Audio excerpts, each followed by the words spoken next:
মৌলভীবাজারের কুলাউড়ায় ট্রেনে কাটা পড়ে সুধীর বিশ্বাস নামে এক ব্যক্তি নিহত হয়েছেন।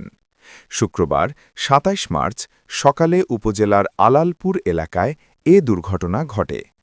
নিহত সুধীর বিশ্বাস ঝুড়ি উপজেলার আমতিলচক গ্রামের পলেন্দ্র বিশ্বাসের ছেলে। কুলাউড়া রেলওয়ে থানার ভারপ্রাপ্ত কর্মকর্তা ওসি আবুল কালাম আজাদ জানান, শুক্রবার সকালে সিলেটগামী উদয়ন এক্সপ্রেস ট্রেন কুলাউড়া উপজেলার আলালপুর অতিক্রম করছিল। এ সময় সুধীর নামের ওই ব্যক্তি ট্রেনের নিচে পড়ে যান। এতে ঘটনাস্থলেই তার মৃত্যু হয়। খবর পেয়ে পুলিশ ঘটনাস্থল গিয়ে মরদেহ উদ্ধার করে। ওসি আরও জানান, বৃহস্পতিবার ২৬ মার্চ সুধীর কুলাউড়া উপজেলার ব্রাহ্মণবাজারে মেয়ের শ্বশুর বাড়িতে বেড়াতে এসেছিলেন।